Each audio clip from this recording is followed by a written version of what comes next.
relaxing. Oops. Proof of Innocence, chapter 27. I was talking to a friend this morning, and I want to remind myself and anybody who might be listening that there's definitely mental confusion before each shift a little deeper into peace. He says in the Course that we often think that our gains are setbacks and our setbacks are gains.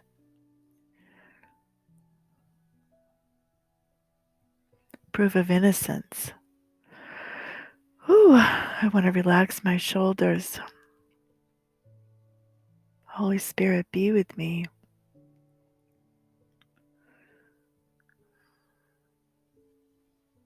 Be in my mind. Is healing frightening? To many, yes. Oof, listen to this line. For accusation is bar to love, and damaged bodies are accusers. They stand firmly in the way of trust and peace, proclaiming that the frail can have no trust and that the damaged have no grounds for peace. Who has been injured by his brother and could love and trust him still? He has attacked and will attack again. Protect him not, because your damaged body shows that you must be protected from him. To forgive may be an act of charity, but not his due. He may be pitied for his guilt, but not exonerated. And if you forgive him his transgressions, you but add to all the guilt that he has already earned.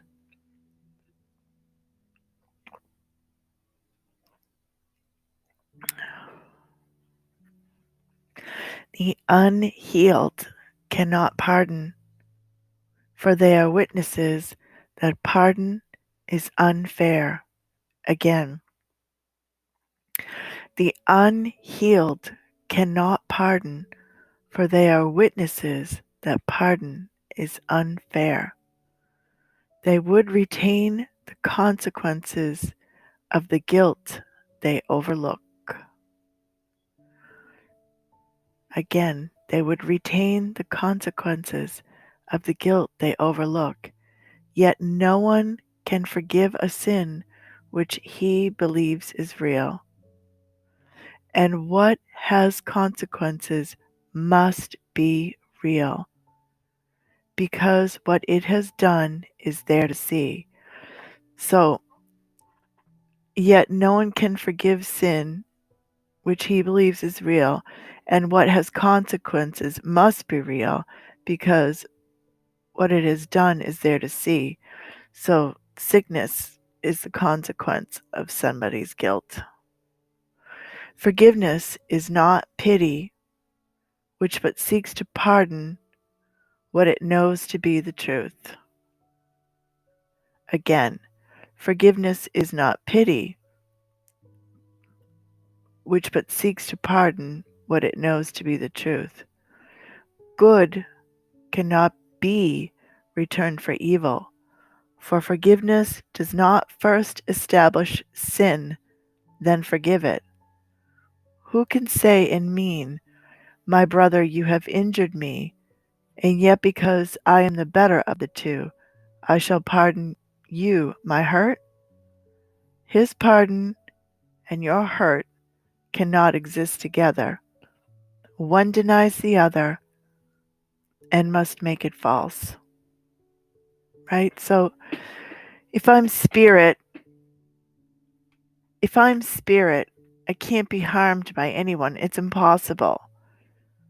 But if I'm a body, I can take an emotional or physical right hook or kidney punch from anybody and everybody. That's why he says, don't even defend the body. It's not what you are. To witness sin and yet forgive it is a paradox which reason cannot see. Reason cannot see. For it maintains what has been done to you deserves no pardon, and by giving it, you grant your brother mercy, but retain the proof he's not really innocent, right? That means show him sickness, being broken down and depressed.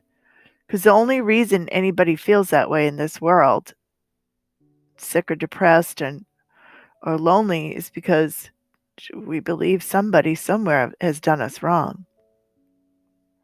Here we go. The sick remain accusers. Again, the sick remain accusers.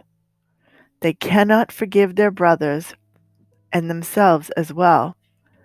For no one in whom true forgiveness reigns can suffer. Oof. Did you catch that? Wow. They cannot forgive their brothers and themselves as well, for no one in whom true forgiveness reigns can suffer. He holds not the proof of sin before his brother's eyes, and thus he must have overlooked it and removed it from his own. Forgiveness cannot be for one and not the other. Who forgives is healed. Again, who forgives is healed. And in his healing lies the proof that he has truly pardoned and retains no trace of condemnation that he still would hold against himself or any living thing. Forgiveness is not real unless it brings healing to your brother and yourself. This is literal actual healing. It happens on the spiritual level, and then what goes down in the body is an effect.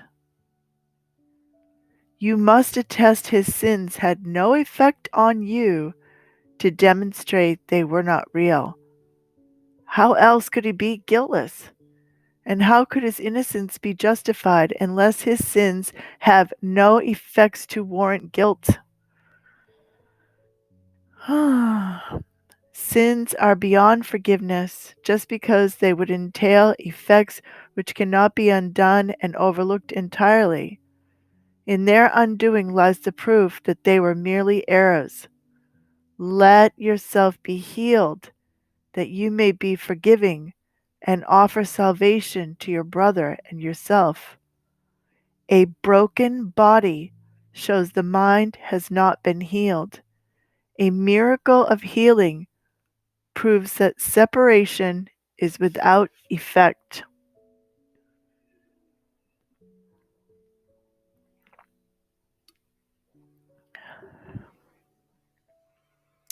What you would prove to him, you will believe. The power of witness comes from your belief, and everything you say or do or think but testifies to what you teach to him.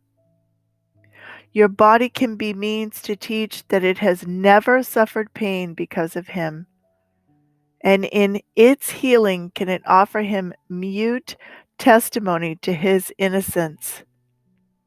It is this testimony that can speak with power greater than 1,000 tongues, for here is forgiveness proved to him. A miracle can offer nothing less to him than it has given unto you. So does your healing show your mind is healed and has forgiven what he did not do. And so is he convinced his innocence was never lost and healed along with you. So to appear whole and healthy in front of the one, in our estimation, that has been the most brutal and cruel, is the forgiveness.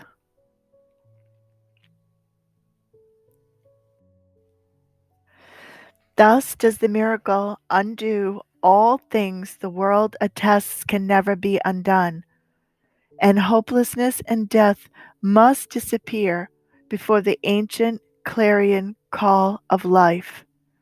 This call has power far beyond the weak and miserable cry of death and guilt.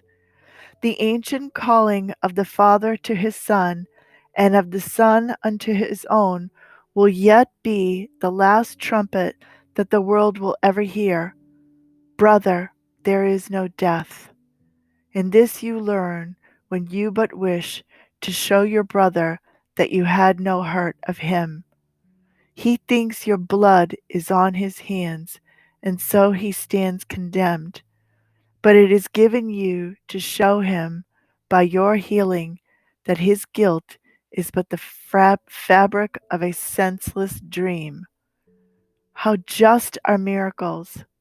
For they bestow an equal gift of full deliverance from guilt upon your brother and yourself. Your healing saves him pain as well as you, and you are healed because you wished him well. This is the law the miracle obeys. That healing sees no specialness at all. It does not come from pity, but from love. And love would prove all suffering is but a vain imagining, a foolish wish with no effects.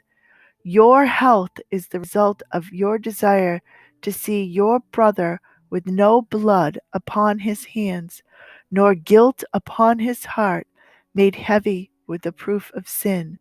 And what you wish is given you to see. The cost of your serenity is his.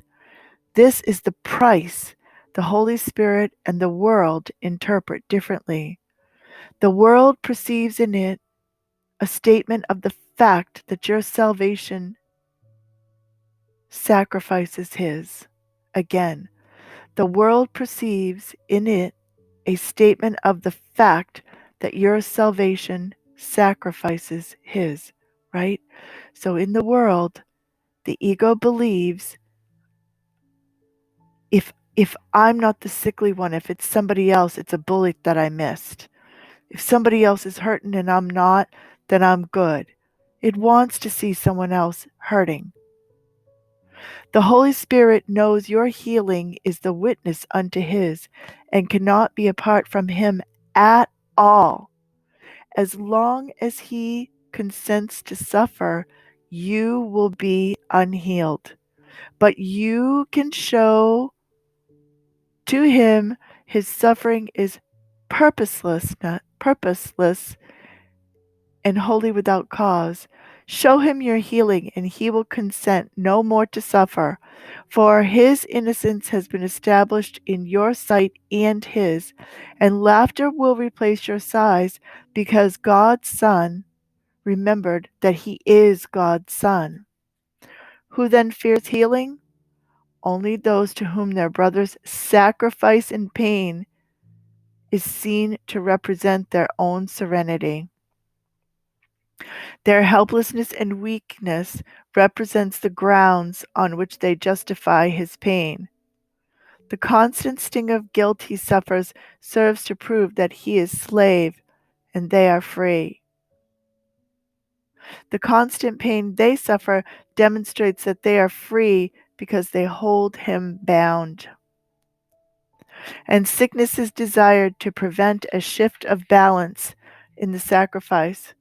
How could the Holy Spirit be deterred an instant, even less, to reason with an argument for sickness such as this? And need your healing be delayed because you pause to listen to insanity?